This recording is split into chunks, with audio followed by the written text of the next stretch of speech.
Bismillahirrahmanirrahim. Assalamualaikum warahmatullahi wabarakatuh. Al-Fatihah ila ruhi sayyidina habibina syafi'ina Rasulillah sayyidina Muhammad ibn Abdullah sallallahu alaihi wa ala alihi wa sahbihi wa azwajihi wa dhurriyyatihi Allah ya'ni lal jannati wal jannah wa yanfa'una bi asrarihim wa anwarihim wa 'ulumihim wa nafahatihim wa barakatihim fid dunya wa dunya wal akhirah. وَيَجْعَلُونَا مِنْ حِزْبِهِمْ يَرْزُقُنَا مَحَبَّتَهُمْ وَيَتَوَافَّنَا عَلَى مِلَّتِهِمْ وَيَحْشُرْنَا فِي زُمْرَتِهِمْ بِالْعَافِيَةِ وَسَلَامَةٍ لَهُمُ الْفَاتِحَةُ. أعوذ بالله من الشيطان الرجيم. بسم الله الرحمن الرحيم. الحمد لله رب العالمين الرحمن الرحيم مالك يوم الدين. إياك نعبد وإياك نستعين اهدنا الصراط المستقيم صراط الذين أنعمت عليهم غير المغضوب عليهم ولا الضالين آمين. بسم الله الرحمن الرحيم. نويت تعلما وتعليما وتذكرا وتذكيرا والنفعا والانتفاع والإفادة والاستفادة والحث على التمسك بكتاب الله وسنة رسول الله صلى الله عليه وسلم والدعاء إلى الهدى والدلالة على الخير ابتغاء مرضاته قربه ثوابه وحسن الخاتمة مع اللطف والعافية وصلاح العاقبة. بسم الله الرحمن الرحيم. الحمد لله رب العالمين.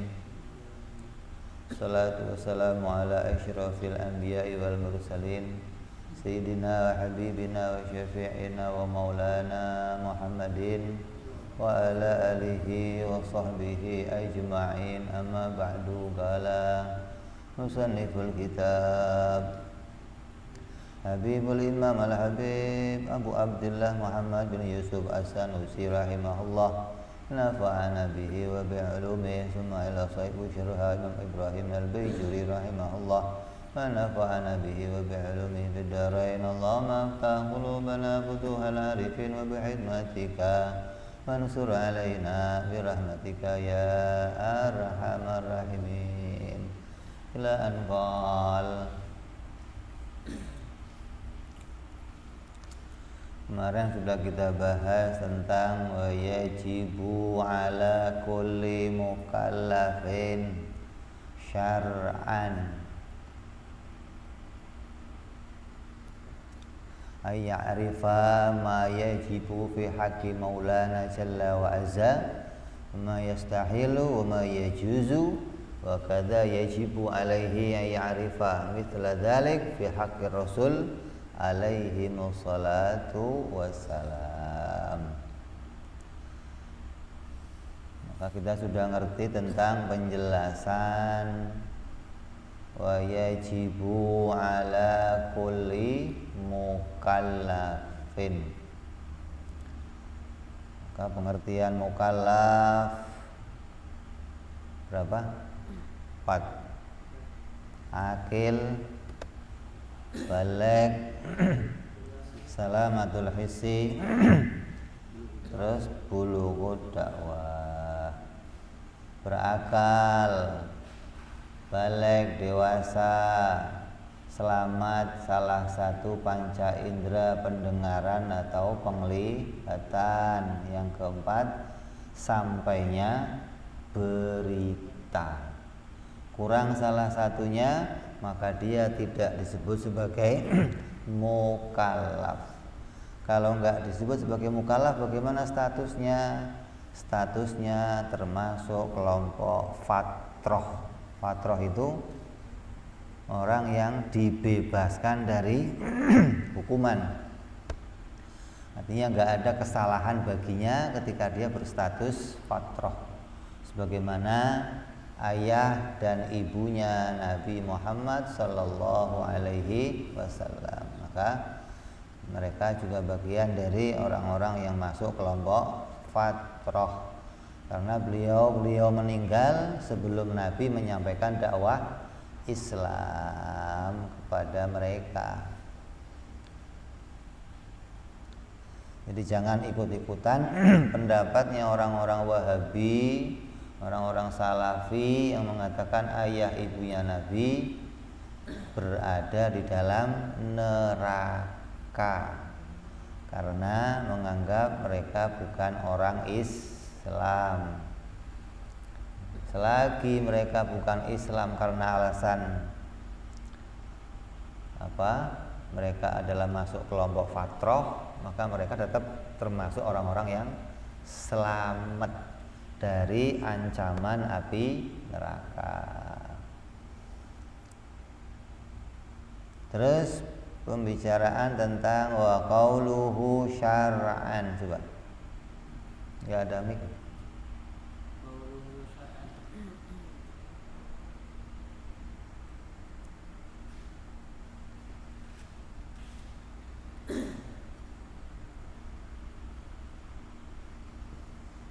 Qauluhu syar'an ay bisyar'i. Qaulunya misalnya itu syar'an maknanya adalah dengan syariat. Binaan ala anna didasari atas semua hukum-hukum itu ditetapkan oleh syariat tasbih bil syar'i.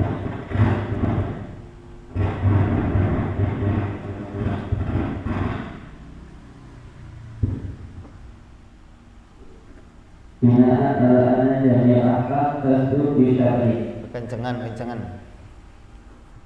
Terus Ditetapkan berdasarkan maka semua hukum-hukum itu ditetapkan oleh syariat. Lagi bisa diakli tetapi dengan syarat akal. Khilafah berbeda terdapat al-Maturidiyah kepada kelompok al-Maturidiyah al-Qailina yang mengatakan ya wujub ma'rifatillah, sesungguhnya wajib mengetahui Allah Ta'ala itu dan butuh tetap diakli dengan akal.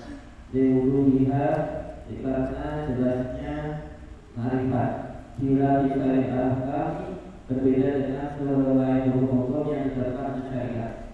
Mu'tazilah dan terdapat Mu'tazilah al-Qailin yang berkata di antara jami'a ahkam sesungguhnya semua hukum itu tetap diakli dengan akal wa syar'i dan syariat. Al-Wasyar wa ada syariat yang naja'ah itu datang atau yang hanya menguatkan kamu pada akal. Pengertian musannif menambahkan wajib secara syariat.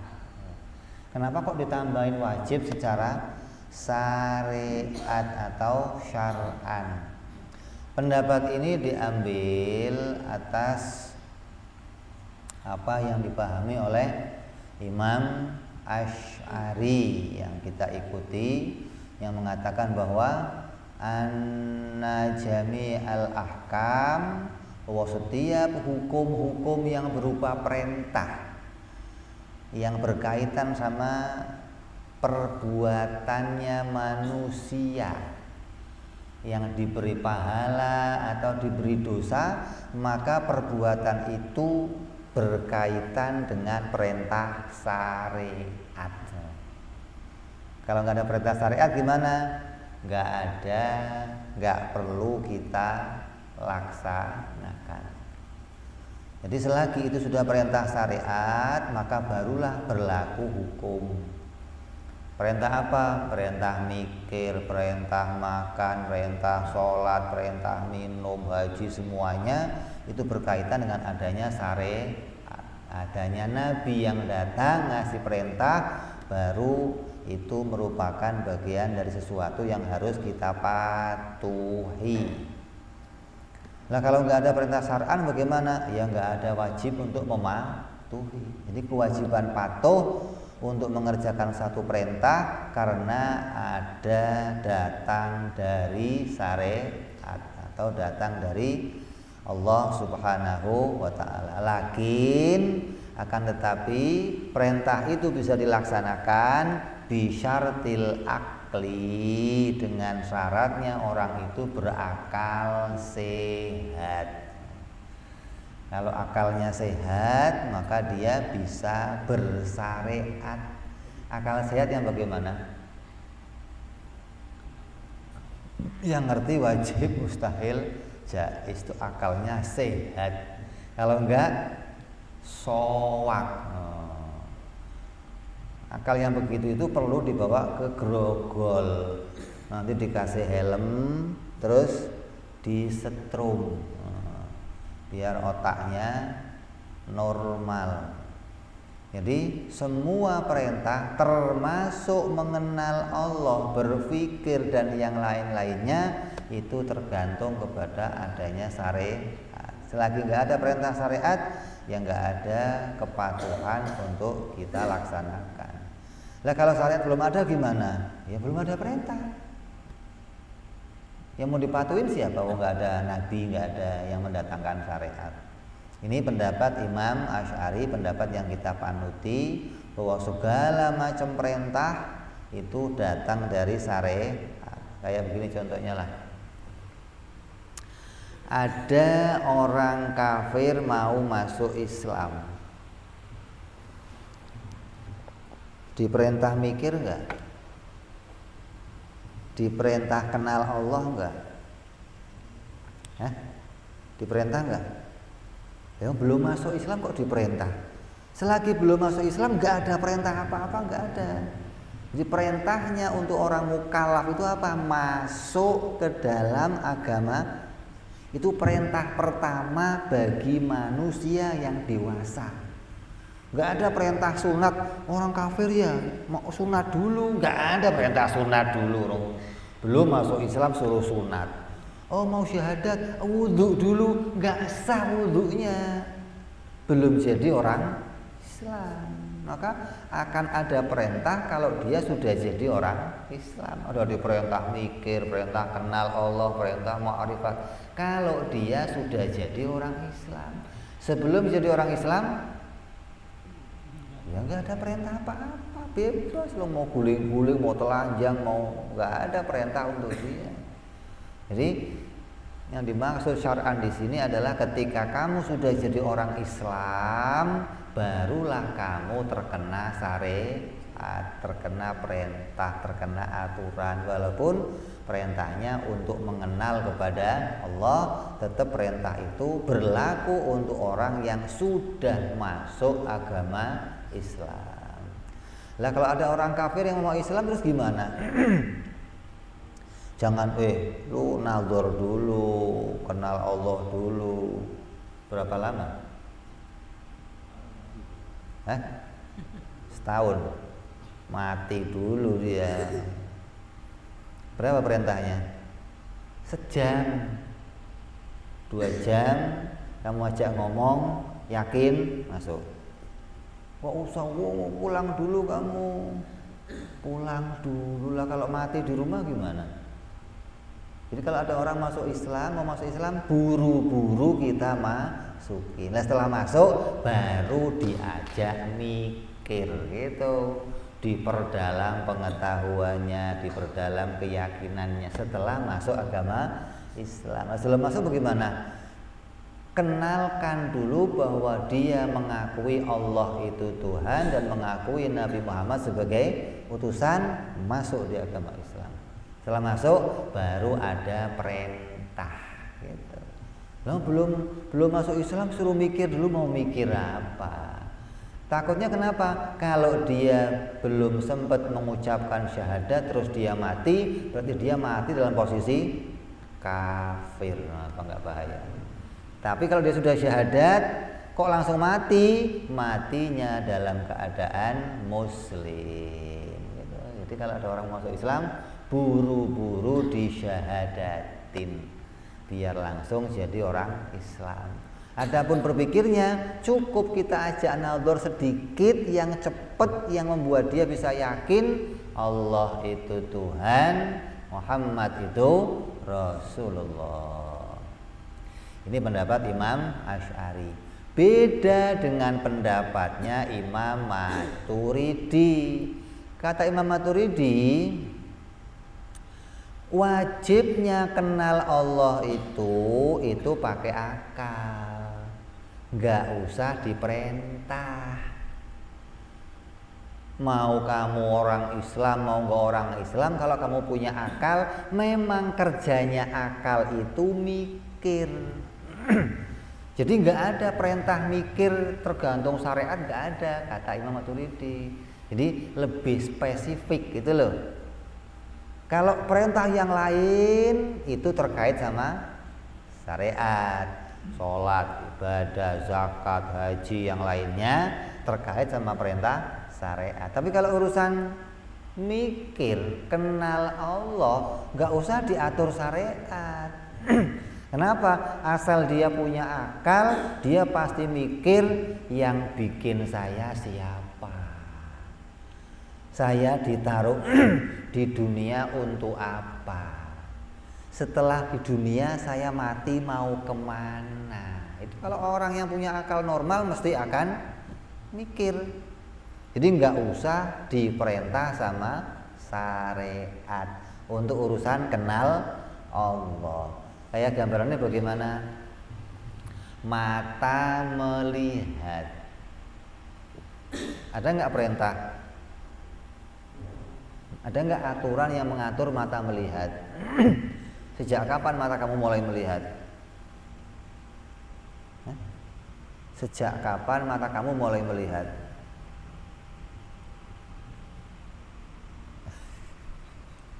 Bayi kan kita belum bisa melihat, tapi sedikit 40 hari mulai remeng-remeng mulai. Ada sekolah melihat, ada? Ya nggak perlu, melihat itu sudah kodratnya manusia. Kalau dia punya mata ya akan bisa melihat. Jadi untuk melihat nggak usah diperintah gitu loh. Begitu pula untuk mikir juga nggak usah diperintah. Kenapa? Itu sudah kerjanya akal. Lah kalau ada akal kok nggak bisa mikir tentang Allah bagaimana? Berarti akalnya soak gitu aja. Maturidi lebih mengarah begitu. Jadi perintah berpikir tentang Allah itu nggak tergantung adanya syariat. Mau orang Islam, mau di luar Islam, asal dia punya akal, mesti akalnya akan mencari tentang Tuhannya. Itu mesti. Nggak ada orang punya akal kok akalnya tenang-tenang saja, nggak pernah ngurus masalah ketuhanan, nggak ada. Ya, jadi Imam Maturidi lebih memisahkan kalau urusan amaliyah badan, sholat, ibadah, wudhu, sunat, yang lain-lainnya itu tergantung syariat. Kalau kamu sudah jadi orang Islam, baru kamu diperintah untuk nazar dan yang lain-lainnya. Tapi kalau untuk mikir, ya nggak usah, nggak perlu. Mau kamu di dalam Islam atau di luar Islam, kalau kamu punya akal, akalnya akan berpikir. Kecuali akalnya akal yang nggak normal. Kenapa sih? Karena memang sudah jelasnya kerjanya akal untuk mikir, kata Imam Maturidi begitu. Beda dengan hukum-hukum yang lain, maka itu tergantung kepada hukum syariat. Ada lagi lain lagi pendapatnya orang-orang Mu'tazilah yang mengatakan bahwa sungguhnya hukum-hukum itu cukup pakai akal, nggak usah pakai syariat. Akal sudah bisa membuat keputusan tentang apa yang harus dikerjakan dan apa yang harus ditinggalkan. Ini baik enggak? Lalu kamu mikir emang nggak tahu ini baik atau enggak? Ini jelek enggak? Mikir. Jadi akal dianggap bisa memutuskan mana baik, mana jelek. Itu pendapat siapa? Mu'tazilah. Bener enggak?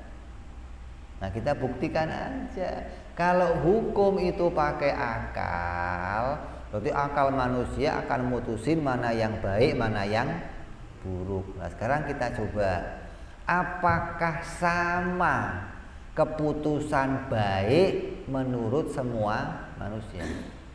Coba, kata orang Papua, pakaian yang baik kayak apa? Baik itu terhormat. Kalau kata orang Jawa, pakaian yang baik bagaimana?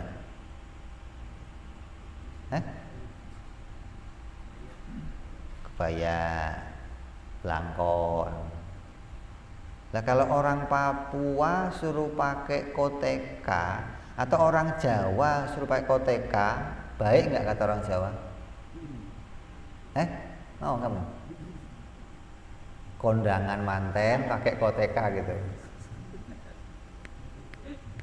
Kata orang Papua ini terhormat, itu baik menurut pemikiran itu loh. Jadi kalau baik itu diputuskan pakai akalnya manusia akan beda-beda pendapatnya. Kata orang Papua baik itu begini, kata orang Jawa begini, kata orang Cina begini, kata orang Arab begini. Nanti baik itu jadinya beda. Saya mau nanya, ngerokok baik apa enggak? Baik, kata siapa? Berapa persen laki-laki yang mengatakan rokok baik? 60%. Lah, kata wanita baik apa jelek? Jadi yang benar baik atau jelek rokok itu? Kan beda-beda akhirnya. Kenapa? Karena diputuskan pakai akalnya masing. Jadi hukum baik dan buruk tidak bisa menggunakan akal, gitu maksudnya. Kalau pakai akal pasti akan berbeda-beda. Maka hukum baik dan buruk harus datang dari Allah Subhanahu wa taala. Ini yang baik, ini yang jelek. Hingga enggak ada perbedaan antara manusia yang satu dengan manusia yang lainnya, gitu. Jadi Mu'tazilah ini saking mengatakan Nabi mah belakangan enggak apa-apa.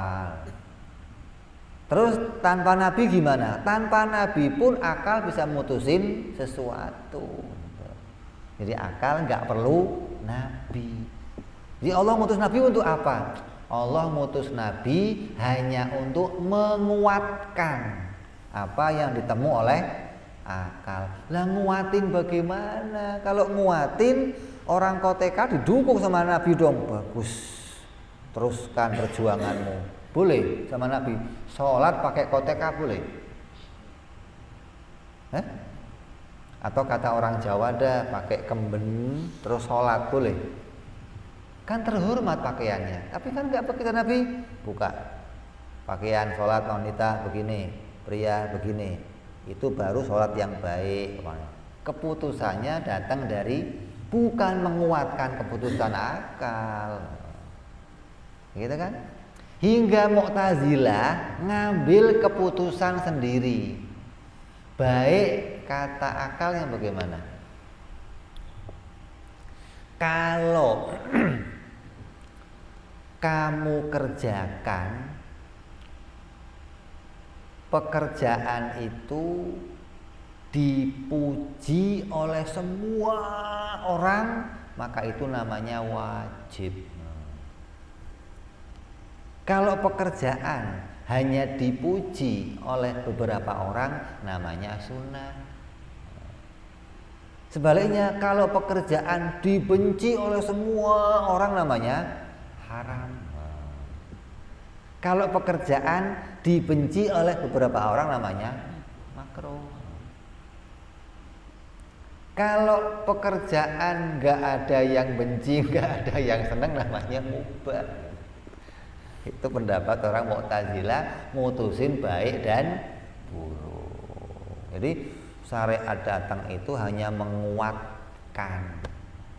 Ini beda dengan pendapatnya Ahlus Sunnah wal Jamaah. Terus maka hasil antara madhab juga semuanya madhab itu salah satu tiga. Al-awalu yang pertama madhabul asy'ariyah, madhabnya asy'ariyah. Bahwa madhabul asy'ariyah al-ahkam semuanya hukum-hukum kulanya ya semuanya itu tasbutu tetap disyari dengan syariat, tapi disyari akli bukan dengan syarat akal. Bahwasanya yang kedua madhabul maturidiyah, bahwa ada madhab maturidiyah dengan tafsir diperinci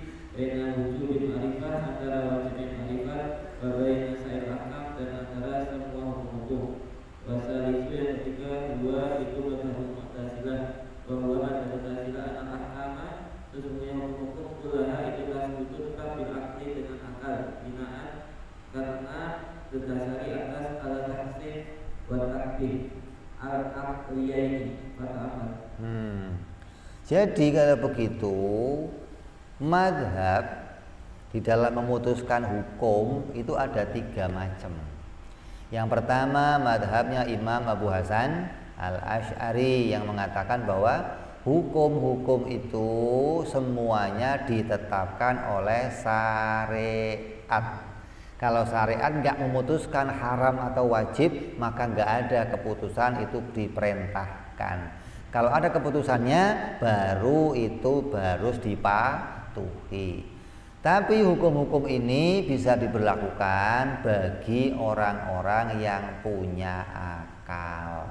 Syaratnya punya sholat, syaratnya punya akal. Puasa, syaratnya punya akal. Zakat, syaratnya punya akal. Kalau nggak punya akal, ya nggak bisa melaksanakan perintah-perintah itu. Jadi Imam Asy'ari mengumumkan secara umum bahwa akal itu menjadi syarat untuk mengerjakan semua perintah. Apapun perintahnya, syaratnya punya akal. Lah, yang kedua madhab Imam Maturidi yang memerincikan, kalau urusan perintah ada 2 macam. Kalau urusannya ma'rifat, kenal Allah, itu adalah urusan orang yang punya akal. Adapun urusan hukum-hukum yang lainnya itu barulah datang dari Nabi atau syariat. Jadi beliau memisahkan antara wajibnya nadhor dan wajibnya ibadah. Nadhor itu nggak usah diperintah sama syariat juga sudah jalan. Kayak mau mirip kayak pendapat Mu'tazilah bahwa akal itu bisa mutusin hukum. Akal nggak mutusin hukum, akal bicara mengenal Allah, gitu loh. Urusan mengenal Allah memang sudah tugasnya akal. Mau diperintah nggak diperintah, akal sudah berpikir mencari Tuhan. Adapun urusannya pahala atau dosa nanti baru berkaitan sama syariat. Kalau syariat perintah berarti ada pahalanya. Kalau syariat nggak perintah berarti nggak ada pahalanya. Jadi dipisahkan antara wajibnya ibadah dan wajibnya berpikir, kata Imam Maturidi. Beda lagi dengan pendapatnya yang ketiga, madhabnya Mu'tazilah yang mengatakan hukum itu pakai akal. Ini rata-rata orang begini sekarang. Pikir ini baik menurut saya. Kok menurut saya? Baik enggak menurut kamu? Enggak. Baik itu harus menurut syariat. Kata saya ini baik. Ya biarin kata kamu. Lah kok bisa mereka mutusin itu baik atau enggak? Kenapa? Mereka menganggap bahwa hukum-hukum itu subitat bil akli binaan ala tahsin wa takbih akliyen. Baik dan buruk itu menurut akalnya masing. Kata saya sholat itu baik. Nanti begini akhirnya, wanita dan pria itu menerima waris dengan bagian yang berbeda. Kalau laki-laki berapa? 2,5%. Laki-laki 2 bagian. Kalau perempuan 1 bagian. Kata orang-orang sekarang, enggak baik ini mah, pembagiannya kurang adil. Yang adil gimana? Ya harus sama. Kalau laki 1 perempuan 1, kan sama-sama manusia. Maka muncullah sekarang emansipasi wanita. Ada cewek-cewek pada jualin bensin, ada. Jadi tukang jaga pom bensin ada. Hah? Kenapa? Wah itu gara-gara Mbak Kartini katanya. Wanita harus mandiri, wanita harus. Sehingga mereka menganggap nggak ada bedanya laki-laki sama perempuan. Kalau dia bisa, kenapa saya nggak bisa? Ini semuanya asalnya tahsinul akli, menganggap akalnya bagus untuk mutusin sesuatu. Padahal syariatnya nggak begitu. Wanita tugasnya ini, tugasnya ini. Kalaupun mau bekerja ya begini diatur sama syariat. Hingga baik buruknya seorang wanita itu datang dari syariat, bukan akalnya masing-masing. Sekarang kan enggak, menurut akalnya masing-masing. Kalau begini kata saya baik, kalau menurut saya enggak baik ya enggak baik. Hingga akal bisa melebihi syariat. Sekarang begitu, hati-hati nih. Jadi kita harus kembali kepada madhabnya Imam Abu Hasan Al-Asy'ari yang mengatakan bahwa semua baik dan buruk datang dari syariat. Tapi syaratnya punya akal. Akal yang bagaimana? Akal yang kenal Tuhan. Sama Imam Maturidi sebenarnya. Cuman bedain kata-katanya aja. Jadi khilaf lafzi namanya, bukan khilaf maknawi. Kalau sama Mu'tazilah khilaf maknawi. Imam Maturidi mengatakan, oh kalau hukum-hukum itu pakai syariat, kalau mikir pakai akal. Ini memisahkan, kata Imam Asy'ari, hukum-hukum pakai syariat, syaratnya akalnya kenal Allah. Ya sama aja namanya. Bedanya apa? Nah kalau akalnya nggak kenal kepada Tuhan bagaimana? Bagaimana mau patuh sama hukum? Orang yang patuh sama hukum siapa? Yang kenal akalnya kepada Allah. Jadi kita dipaparkan bahwa hukum untuk mengenal Allah wa yajibu ala kulli mukallafin itu syar'an, datang dari syariat, datang dari perintahnya Allah Subhanahu wa ta'ala. Perintahnya mana? Fa'lam annahu la ilaha illallah. Itu perintah syariat langsung. Ketahuilah. Maka enggak ada perintah mantepilah, enggak ada. Mantep itu bukan perintah syariat. Enggak ada iman kepada Allah harus mantep, enggak ada. Adanya iman kepada Allah harus ma'rifah. Ini begitu. Kenapa? Perintahnya fa'lam, kenallah, ketahuilah, bukan manteplah. Kenapa? Mantep itu bukan produknya ilmu. Mantep itu bisa dimiliki oleh orang yang nggak punya ilmu. Orang-orang lain yang nggak punya ilmu bisa punya mantep. Tapi perintahnya bukan cuma mantep, perintahnya punya ilmu. Kalau punya ilmu otomatis mantep. Mantepnya pakai dalil lagi gitu. Tapi kalau nggak punya ilmu mantep, tapi nggak pakai.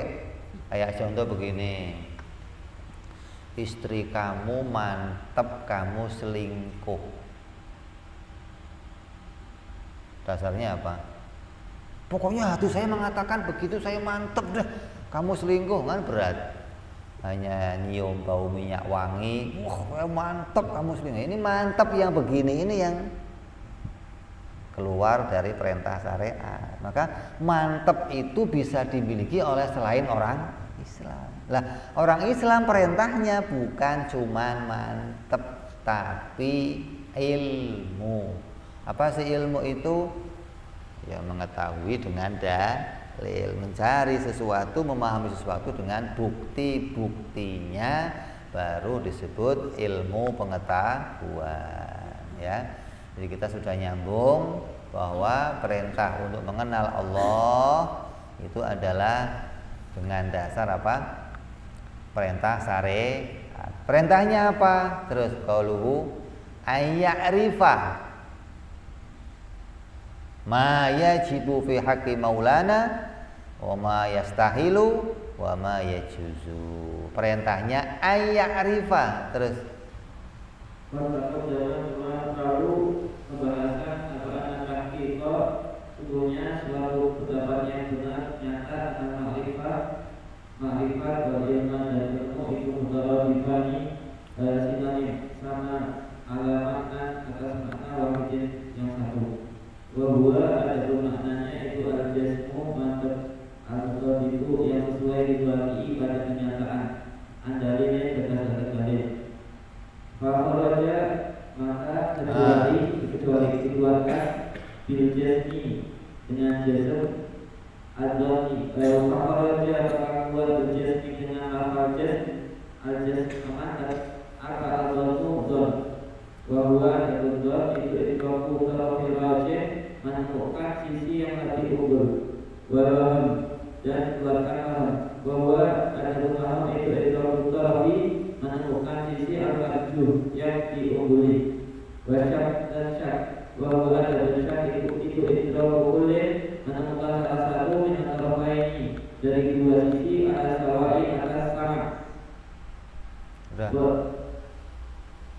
Perintahnya apa? Ayya'rifa, mengenal Allah, mengetahui Allah.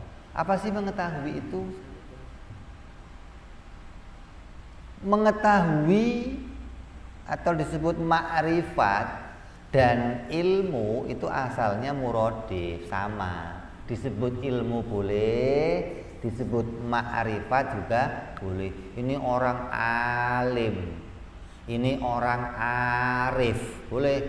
Mau disebut ma'rifat boleh, mau disebut alim juga boleh, maknanya sama antara arif dan ma'rifat. Asalnya begitu, antara alim sama arif. Makanya kalau ada orang-orang yang sudah meninggal dunia disebut siapa ini? Al-arif billah. Orang yang arif kepada Allah itu al-alim. Ini asalnya keduanya itu sama bermakna wahid. Apa maknanya? Bahwa jazmun mantep al-mutabiq lil waqi' yang cocok dengan kenyataan andalilin disertai bukti. Mantep, cocok sama fakta disertai dalil. 3 nih. Berapa? Apa? Nulis nggak lo? Mantep, cocok dengan kenyataan disertai bukti, baru namanya ilmu atau ma'rifat.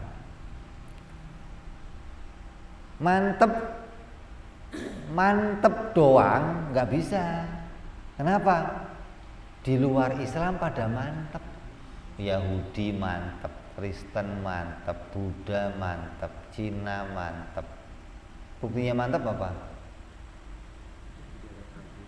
Hah? Buktinya mereka mantep apa? Nggak mau pindah sama yang lain. Coba ente panggil orang Kristen, pindah Islam ya. Oh nggak mau. Saya bunuh pindah Islam ya, nggak mau. Karena mantep. Makanya kata Imam Sanusi di dalam Syarah Kubronya dikatakan, apabila seseorang berkata saya iman kepada Allah, terus dia mantep, terus saya tidak akan pindah dari pemahaman ini pada pemahaman yang lain walaupun saya dimutilasi. Mutilasi diapain? Walau qata'tu qat'an la arji'u min jazmi hadza. Walaupun saya dipotong-potong, saya nggak akan pindah dari paham ini, kata Imam Sanusi, nggak sah imannya kalau nggak pakai dalil gitu. Mantep doang, masih sama orang di luar Islam.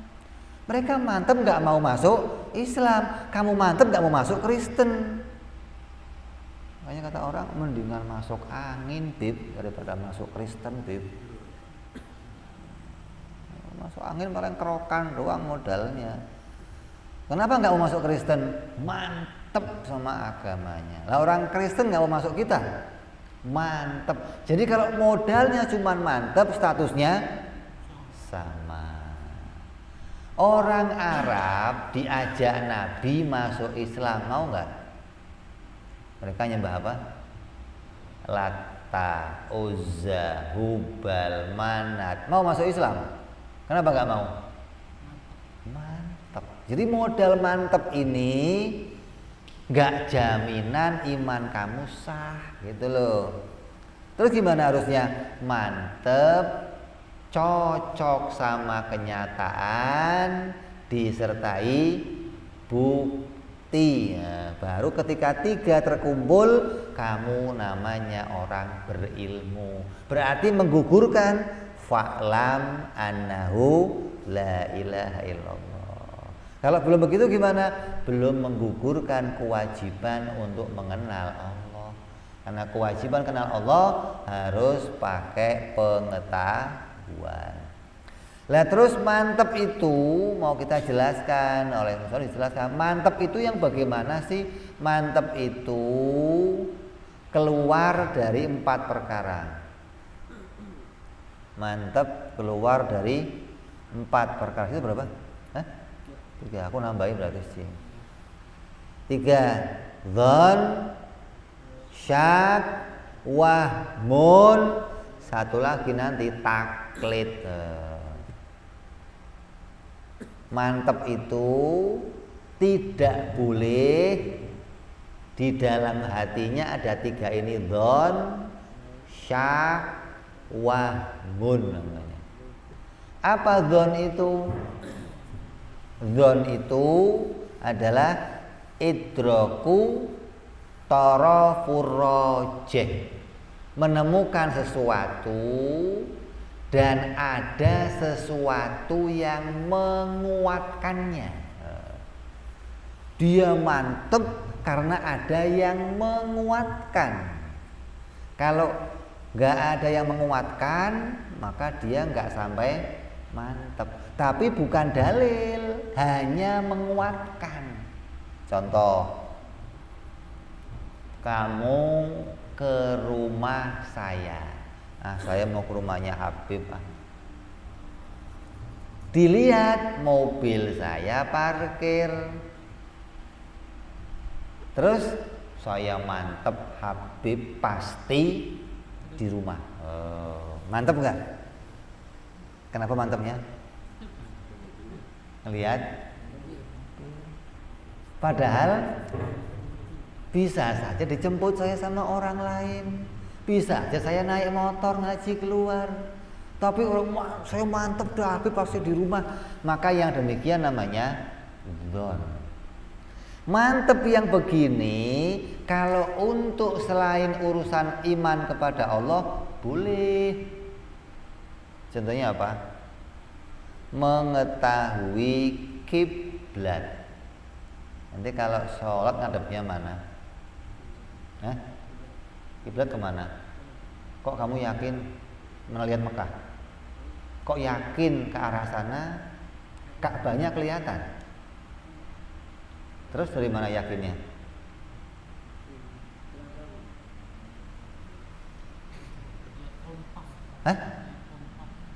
Yakin kamu?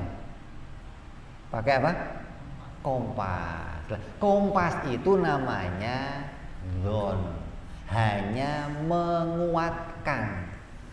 Kompas kamu pas, itu di sini jejer 1 mili aja, itu kalau ke sono kiloan.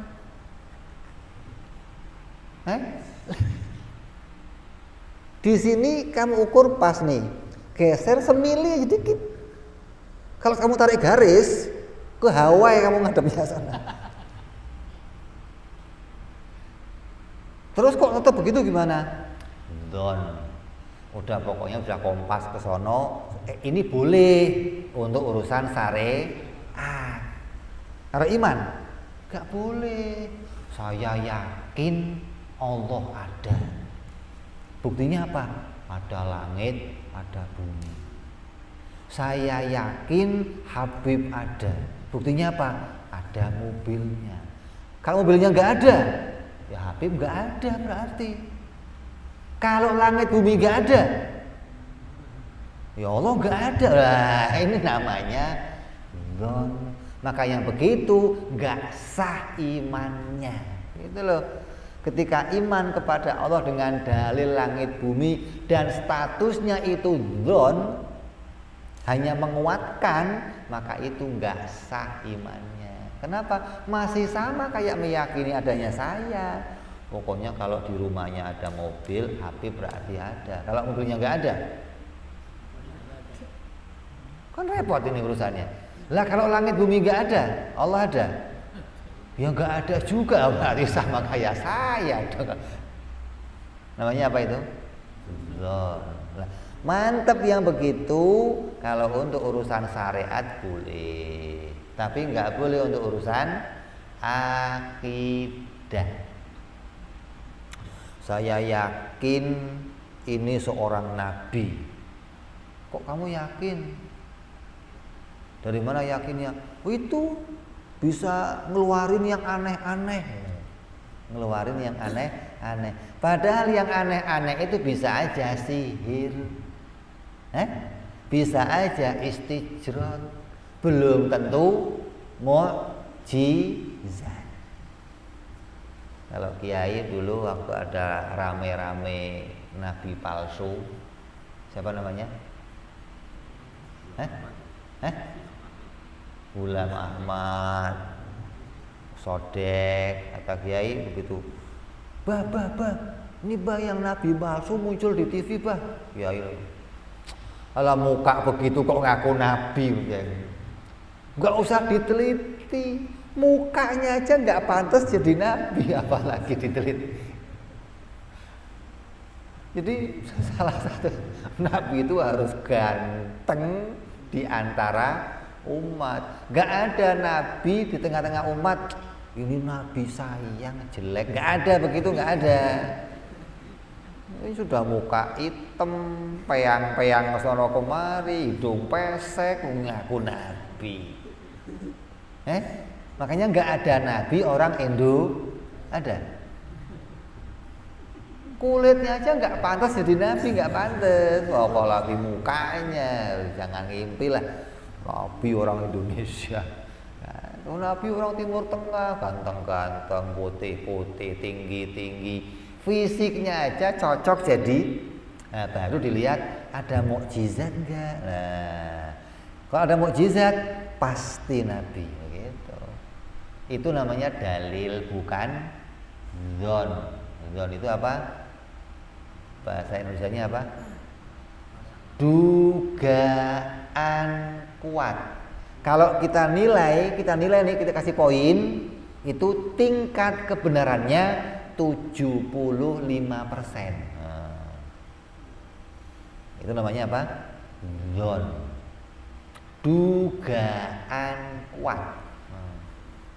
Tingkat kebenarannya 75%. Lah, iman harus 100%. Jadi nggak boleh pakai dzon, harus pakai ilmu, harus pakai dalil. Yang membuat keputusan Sambu diputus apa? Udah ya? Itu pakai dzon apa ilmu? Pakai ilmu, pakai dalil dia. Sidangnya aja berminggu-minggu untuk nyari apa itu? Bukti, dalil. Dia nggak mau pakai kira-kira atau dugaan. Saya duga Sambu salah, nggak ada kayak begitu. Harus pakai ilmu. Maka nggak boleh urusannya menduga-duga. Jadi mantep. Orang Kristen mantep udah. Tapi kalau modalnya dzon, itu bukan mantep namanya. Gitu loh. Mantep yang begitu bukan sampai kepada ilmu pengetahuan. Yang kedua apa? Syak. Ingat? Waham itu wa idraku taraful marjuh, menemukan sesuatu dari arah yang tidak diunggulkan. Kalau rojeh itu yang unggul, Jadi kalau dzon itu namanya dugaan. Kalau waham ragu-ragu namanya. Itu nih. Namanya apa? Diputusin tapi mutusinnya sambil ragu. Contoh, saya mau jalan ke Surabaya atau ke Jakarta, ketemu perapatan. Ada petunjuk sana Jakarta, sana Surabaya. Harusnya yakin apa dzon itu? Dzon, ya kan? Begitu kamu mau belok, ada anak-anak lewat, diputer itunya.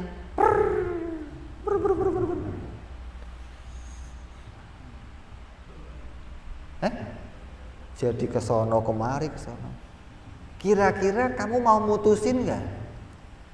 Kalau kamu putusin arah, mutusinnya sambil ragu-ragu, gitu. Ente mau cari kiblat, kiblat kemana? Sono Pak. Kok tahu? Ini ada kompas, kompasnya rusak. Ini gimana? Kamu paksa keputusan, namanya apa?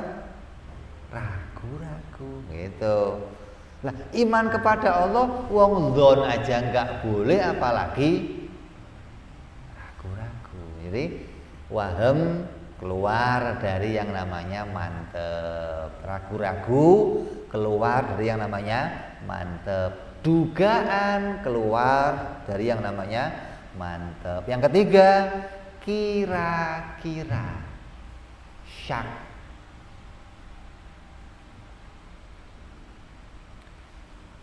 Perapatan mau kanan atau mau ke kiri. Saya mau ke Surabaya, tapi nggak ada plannya. Kalau kamu ambil keputusan, namanya apa? Kira-kira. Sudah kanan aja lah. Kok begitu? Kira-kira. Nah, kira-kira kok nggak ada petunjuknya, nggak ada madhnunatnya, nggak ada marjuhnya, nggak ada rojehnya, ya kira-kira. Nah, kalau diukur tadi, dzon itu tingkat kebenarannya berapa? 75%. Kalau syak 50%. Kalau waham 25%. Kalau taklid 0%. Beda nih. Terus saya kata dia kesono 0%. Gak ada kebenaran sama sekali, gitu loh. Karena ada kemungkinan kamu dibohongi, kamu. Jadi mantep itu harus mengeluarkan 3 perkara: dzon, dugaan, kira-kira, ragu-ragu. Terus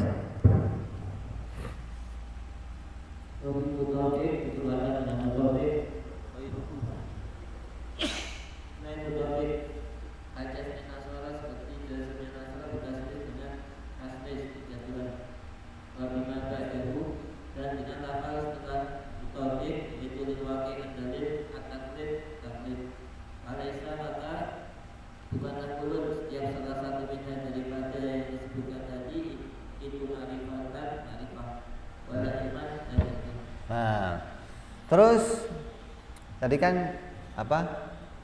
Mantep. Apa kedua? Cocok dengan kenyataan.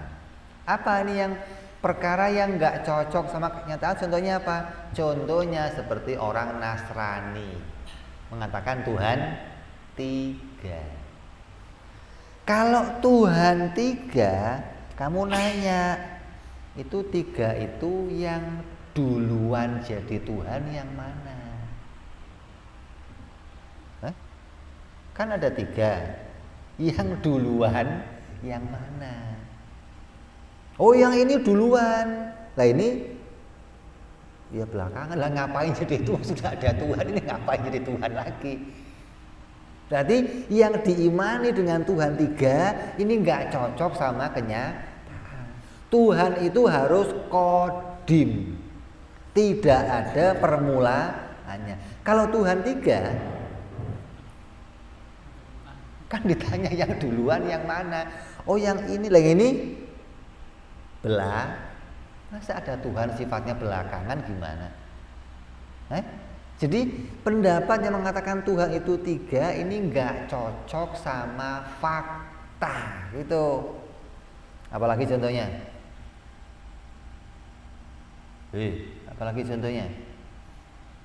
Yang nggak mutobik, nggak cocok sama kenyataan. Siwa dianggap Tuhan, Brahmana dianggap Tuhan, Zeus dianggap Tuhan, Lata Uzza dianggap, ini nggak cocok sama kenyataan. Kenapa? Wong jelas patung kok dianggap Tuhan, buta, tuli, bisu gimana dianggap Tuhan? Lah itu Brahmana udah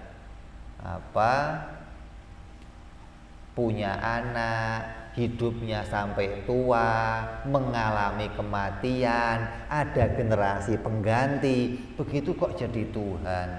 Tuhan mati emang ya, diganti sama anaknya gitu. Kamu suka lihat film yang kecil warnanya biru itu apa?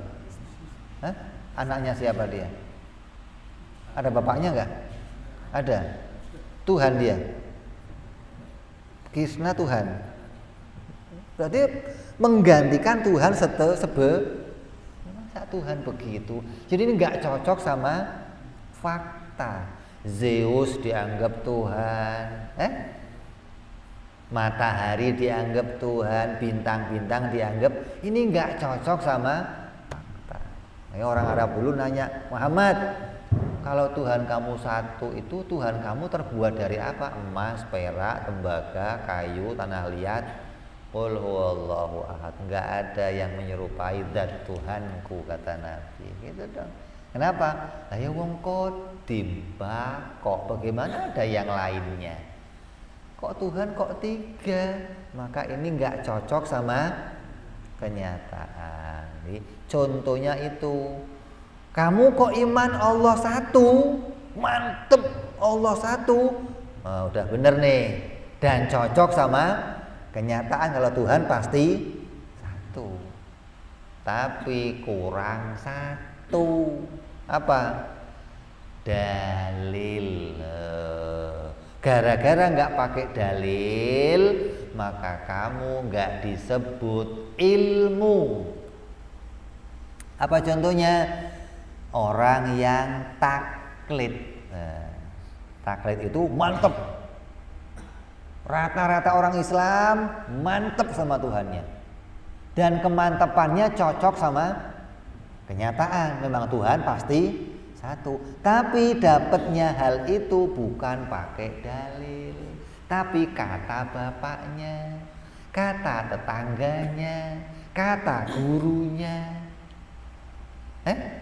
Yang begitu apa namanya? Taklid, bukan ilmu, bukan ma'rifat.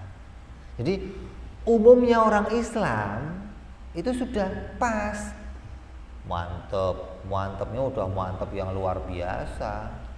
Tapi kadang kalah juga sama Indomie, ada. Nah, itu yang di Cianjur yang kalah sama Indomie. Wah, akhirnya gempa yang turun di sana. Terus mantep, cocok sama fakta. Memang Tuhan pasti satu, tapi taklid katanya. Berarti dia nggak pakai dalil. Dalil itu contohnya kayak apa?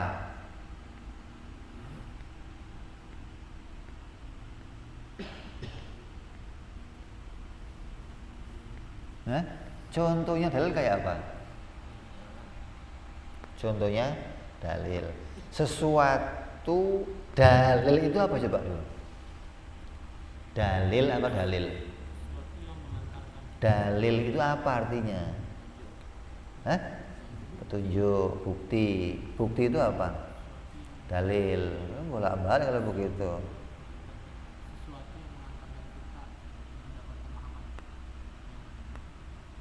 Sesuatu yang mengantarkan kita memahami sesuatu yang lain gitu. Namanya dalil. Sesuatu yang mengantarkan kita memahami sesuatu yang lain namanya dalil. Contoh,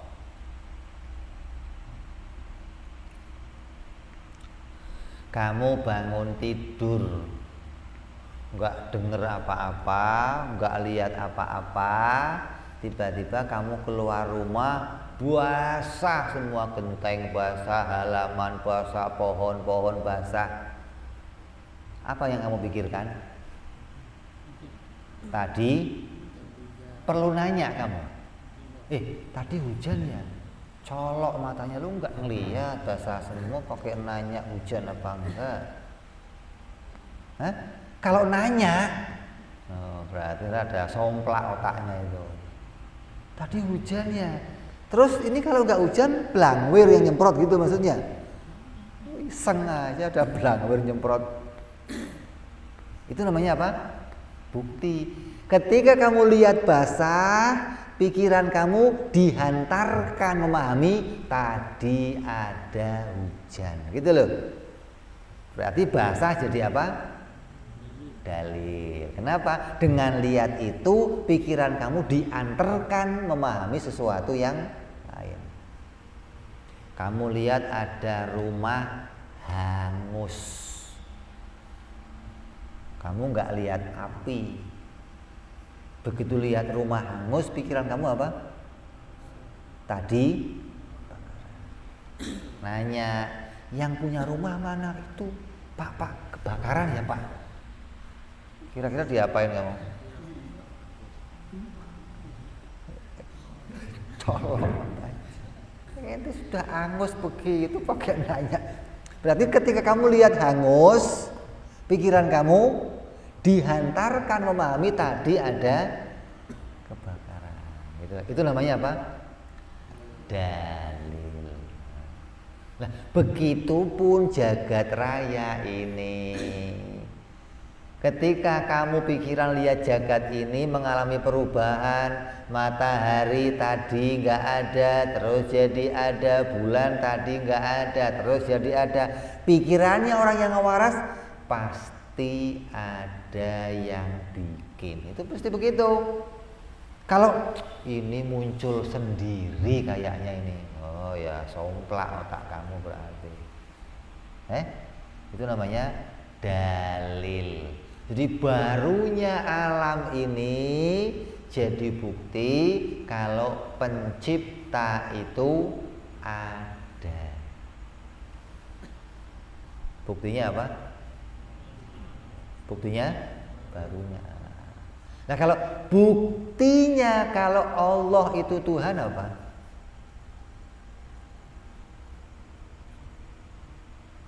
Kalau alam ini barunya alam, jadi bukti apa? Adanya pencipta. Nah, kalau bukti Allah itu pencipta apa?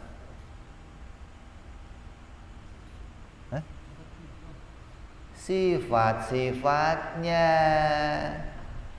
Wujud, wajibul wujud, wajibul qidam, wajibul baqa sampai wajibul mutakaliman, itu alamat sifat, alamat ketuhanannya Allah Subhanahu wa taala. Beda nih.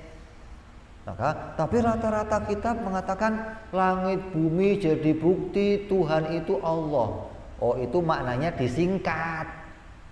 Kenapa? Karena Tuhan itu pasti Allah, maka langsung aja langit bumi dibikin sama Allah. Padahal kalau mau diurutkan, langit bumi jadi bukti adanya pencipta. Buktinya kalau Allah pencipta, sifat-sifatnya. Beda dong. Bukti adanya sapi apa? Tainya sapi. Buktinya kalau dia sapi, sifat-sifatnya. Karena jangan-jangan kucing kamu kira sapi, gara-gara apa? Salah mensifati. Yesus dianggap Tuhan. Kenapa nih? Salah mensifati. Kalau pencipta itu ada, orang Kristen juga yang coba kamu bangkitkan tuh. Suruh ke sini coba.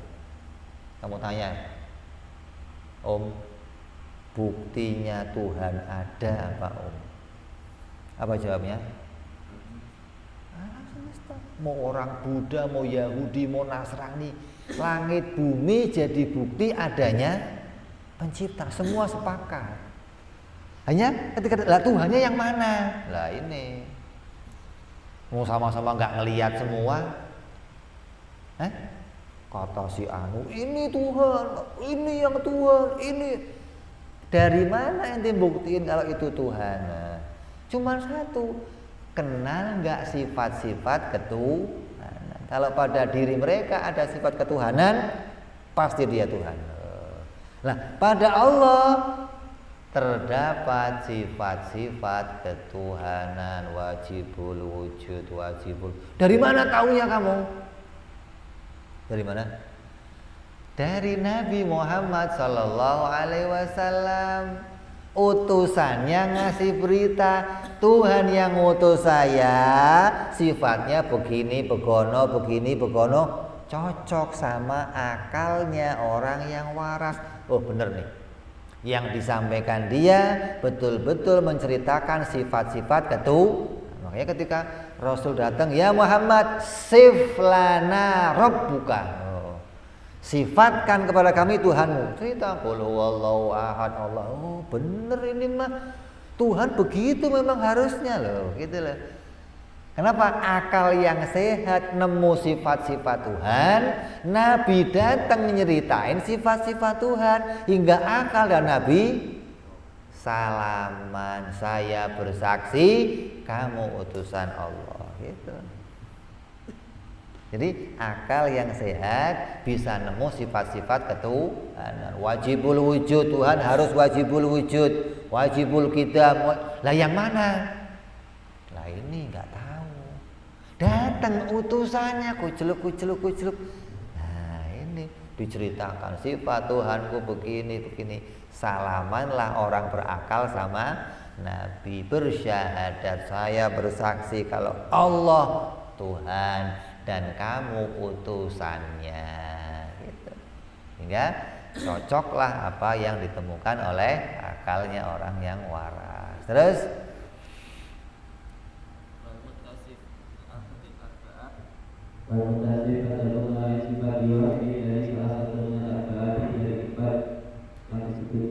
Awalu yang pertama di syariat dari sesuatu minal apa ini daripada kita yang ada yang akan datang bahwa maka orang itu yang takut bahwa itu kafir itu kafir bahwa akan mutasi ada beberapa sifat ahli dengan yang ahli bahwa itu kafir yang terakhir adalah sebut kafir apabila maka orang tersebut itu innahu maka dikatakan innahu semuanya kafir itu kafir kafir wakila dan dikatakan innahu mu'min aslinya betul maka kadalika secara mutlak wakila dan dikatakan innahu semuanya kafir itu mu'min dari asli yang tidak bermaksiat kadalika secara mutlak juga walaupun pendapat yang kuat innahu semuanya kafir itu mu'min asli durhaka jika seadanya ada kalau itu kafir mampu alat dalil untuk menemukan dalil bahwa itu dan mukmin baru asli tidak maksiat namanya pun seandainya tidak ada yang kalau itu kafir mampu alih untuk menemukan dalil. Wahada lahu ada beritahukan di bawah yang didasari al-kilabi dan ada zakatnya final dari dalam nazar. Terus berarti ada 4 kedudukan manusia. Ada manusia yang don, ada manusia yang syak, ada manusia yang waham, dan ada yang taklid. Ada yang menduga, kira-kira, ragu-ragu, katanya. Statusnya bagaimana 4 orang ini? Yang 3, yang kira-kira, menduga, ragu-ragu, hukumnya kafir mutlak. Nggak ada keraguan lagi. Orang yang kok kenal Allah duga-duga, kafir. Kenal Allah kira-kira, kafir. Kenal Allah kok ragu-ragu, kafir. Maka keraguan kepada Allah mengeluarkan kamu otomatis dari Islam. Lagi sholat, malam ini kodim apa baru ya? Kafir langsung kamu. Kok ragu-ragu? Ngomong alam ini kodim apa baru ya? Dan itu bentuknya bukan lintasan, tapi pemikiran yang kamu terus gali sampai ada dengan gerakan pada satu rukun sholat, hukumnya kafir, murtad, batal sholat kamu karena batal iman kamu. Jadi jangan sampai kamu tersentuh 3 ini dalam iman kepada Allah, hukumnya, statusnya kamu langsung kafir. Nah, yang kedua yang taklid, katanya, hukumnya apa? Kata Imam As-Sanusi, sama dengan yang lain, kafir. Apa enggak bahaya kamu? Nah, iman kok katanya, ini bisa statusnya sampai kepada kafir. Ada pula yang mengatakan, oh enggak sampai kafir, tapi mukmin, iman, tapi maksiat. Kok maksiat kenapa? Apabila dia orang yang mampu berpikir.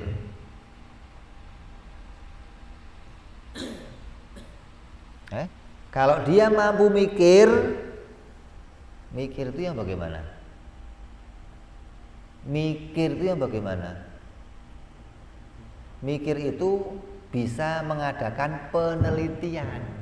Kayak tadi, kalau ada barang tadinya nggak ada, terus jadi ada, ya mesti dia baru. Kalau dia baru, berarti mesti dibikin, nggak mungkin nongol sendiri. Itu namanya mikir, meneliti sesuatu hingga hasil kesimpulan, oh berarti benda ini diciptakan. Itu mikir namanya tuh.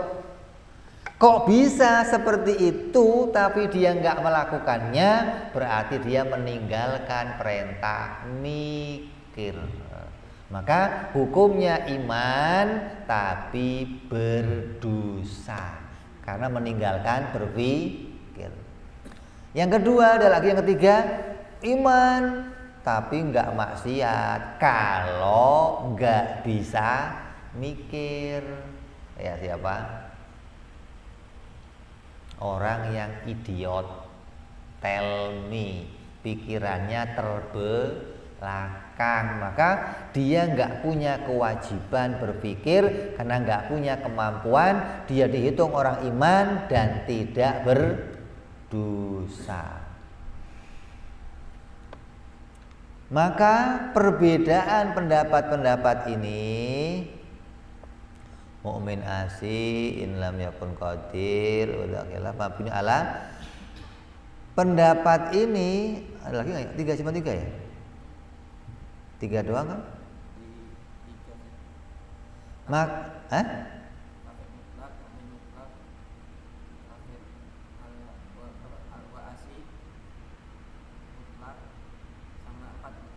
Empat. Mutlak kafir, mutlak mukmin tanpa maksiat. Kalau bisa mikir. Mutlak. Oh, mutlak maksiat. Baru yang keempat. Ini perbedaan ini dibangun dari mana? Dari kewajiban berpikir. Makanya kiai selalu ngomong apa? Awalu wajibin, pertama yang diwajibkan kepada manusia apa? An-nadru, nazar, mikir. Bukan masuk Islam, bukan, mikir kata Kiai. Ini pakai pendapatnya apa? Imam Al-Maturidi, bahwa akal itu memang kerjanya mikir. Jadi pertama kewajibannya manusia, orang yang berakal adalah berpikir. Ketika dia nggak mau mikir, maka ini berarti dia bermasalah ketika berkaitan sama syariat. Terus Makanya dalam berlaku adalah tetap didik manusia didasari adalah atas perselisihan dengan doi di dalam hukumnya nazar. Bagi lama ketika kata namun hukumnya nazar itu wajib usul berlakon. Bagi dikatakan namun hukumnya nazar itu wajib buruk wajibnya buruk ada yang mutlak juga. Bagi dikatakan namun hukumnya nazar itu gugur dengan ada yang mutlak. Bahwa ibu yang ada pendapat kuat karena hukumnya Allah itu wajib buruk jika seandainya itu di dalam kepala bukrotul ada kemampuan ada di nazar bahwa wajibnya dan tidak wajib dengan takut seandainya tidak ada di dalam kepala apabila bukrotul kemampuan untuk nazar pada dasar maka jadi perbedaan ada ngomong maksiat, iman mutlak, kafir mutlak, itu dari mana terbangunnya? Dari kewajiban mikir. Apabila seseorang itu bisa mikir, maka hukumnya apa mikir itu? Kata ulama, ada yang mengatakan wajib usul mutlak. Wajib dan wajibnya masuk kewajiban yang pokok, bukan kewajiban yang cabang. Wajib itu ada dua, ada wajib pokok, ada wajib yang cabang namanya. Ada wajib usul, ada wajib furu. Dorong dong. Wajib usul apa? Wajib pokok, wajib yang asal sumber. Kalau sampai kamu tinggalkan, hukumnya kafir. Namanya wajib usul. Kalau wajib furu, kalau kamu tinggalkan hukumnya dosa. Dua wajib tuh. Lah, nazar ini masuk kemana? Sebagian mengatakan wajib usul. Apabila kamu tinggalkan, hukumnya kafir. Berapa banyak ayat Al-Quran yang memerintahkan kita berpikir? Afala ta'qilun, afala tadabbarun, afala tubsirun, afala ta'lamun, afala banyak yang menunjukkan begitu pentingnya seseorang berpikir. Bedanya kamu dengan hewan mikir. Kalau kamu nggak mau mikir, kata ulama apa? Orang yang punya akal nggak mau mikir lebih gila dari orang gila. Lebih gila dari orang gila. Kenapa? Orang gila pantes nggak bisa bedain mana daun, mana duit. Masuk ke supermarket bawa daun, mau beli, kata orang supermarketnya apa? Kenapa? Nggak bisa bedain mana duit. Lah kamu berakal, nggak bisa bedain mana Tuhan, mana makhluk, lebih gila dari orang gila. Wah, nggak serem itu. Hewan bodoh apa pinter? Bodoh. Pantes hewan bodoh, kenapa? Ya nggak punya akal, nggak pernah sekolah. Lah kamu punya akal, kok bodoh, nggak kenal Tuhan, lebih jelek dari hewan, lebih bodoh dari bodohnya hewan. Gitu.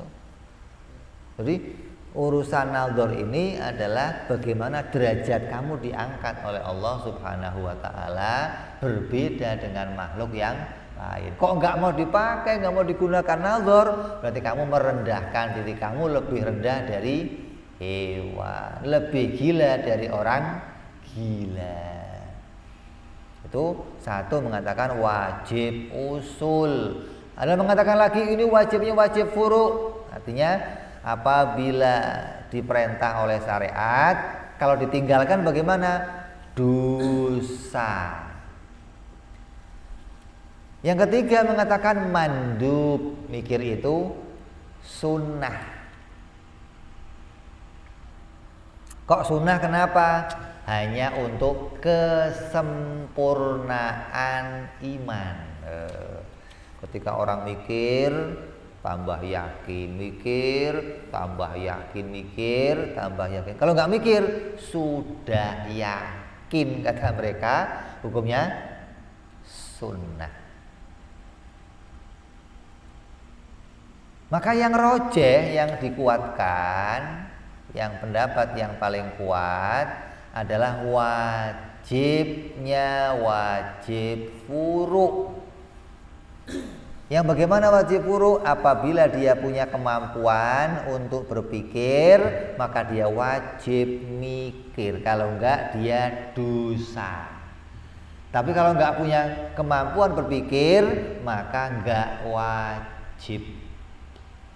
Maka hukumnya tidak dosa kalau enggak bisa mikir. Kalau bisa mikir, enggak mau mikir, hukumnya dosa. Ini pendapat ini berasal atau bermula dari kewajiban berpikir. Maka rata-rata orang-orang tasawuf, rata-rata orang seperti pendapat siapa? Imam Al-Ghazali mengatakan mikir itu mah sunnah, hanya sebagai penguat, hanya sebagai penambahan, hanya sebagai bentuk kesempurnaannya iman. Sedangkan Imam Sanusi mengatakan wajibnya wajib usul. Siapa yang nggak mikir, hukumnya kafir. Ijma'nya ulama yang banyak mengatakan wajibnya wajib furu. Ya, jadi perbedaannya dimulai dari berpikir. Ini bentuk apa? Kewajiban ayya'rifa. Wajib untuk mengenal kepada Allah Subhanahu wa ta'ala. Jadi kalau sampai kita nggak tahu, nggak kenal Allah, bagaimana? Lah yang mau dikenali apa? Nah, istilahnya wajib kenal Allah. Yang mau dikenali apa kalau Allah itu Tuhan? Oh, yang mau dikenali sifat-sifat ketuhanan. Tanpa ini ente mau kenal apanya? Langit bumi ini ciptaannya, enggak mengantarkan apapun kepada sifat-sifat Allah, enggak. Jadi untuk kenal Allah jalannya hanya satu, kenali sifat-sifatnya, bukan kenal namanya. Ini bilang nih, enggak bisa kamu kenal Allah lewat namanya, enggak bisa. Contoh, saya punya kawan namanya Widodo. Coba kamu pikir, orangnya tinggi, putih, kurus, keriting. Bisa? Bisa nggak? Bisa nggak? Kamu kenal kawan saya namanya Widodo. Saya tanya, saya punya teman namanya Widodo. Coba kamu pikir orangnya kayak apa? Bisa nggak? Bisa nggak? Ya nggak bisa. Bagaimana mau kenal orang pakai namanya? Nama itu untuk apa? Menandai. Kalau mau kamu panggil, Dodo, ya Pak. Kalau untuk kenal dia nggak bisa. Makanya di Quran mengatakan apa?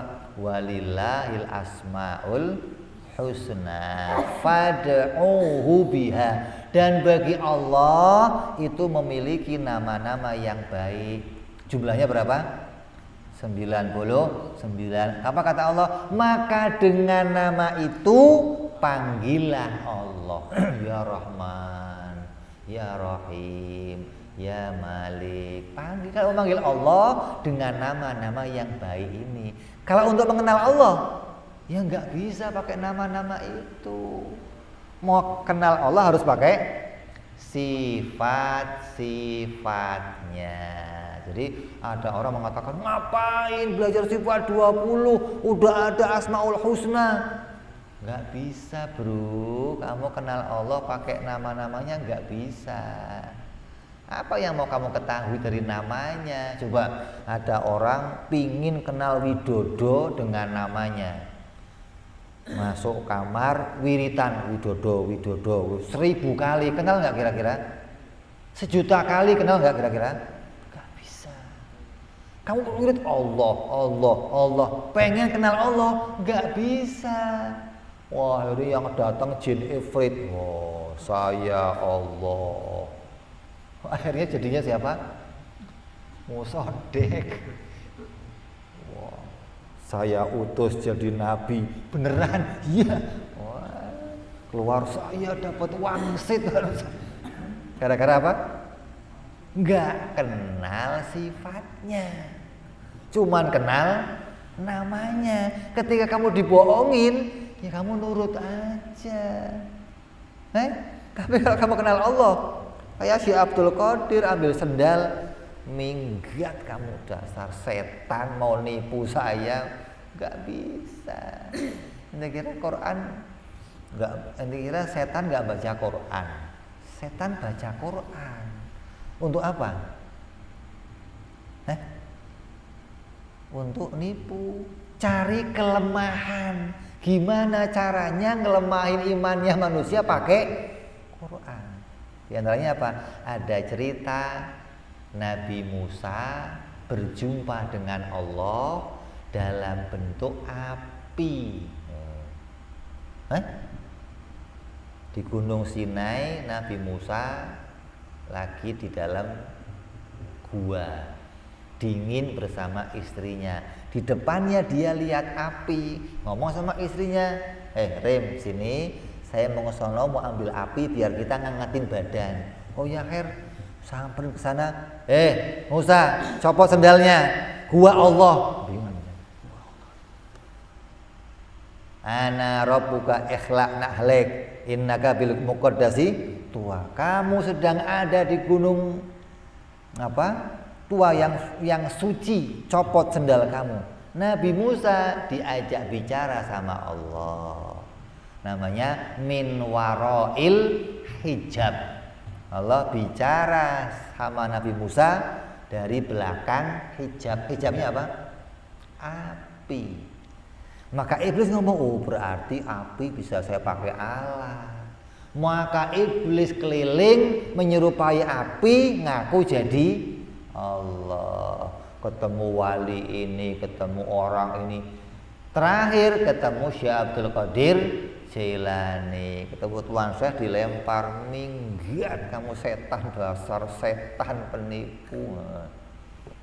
Begitu ngilang, balik lagi setannya. Abdul Qadir, kamu kok bisa tahu saya bukan Allah, bagaimana?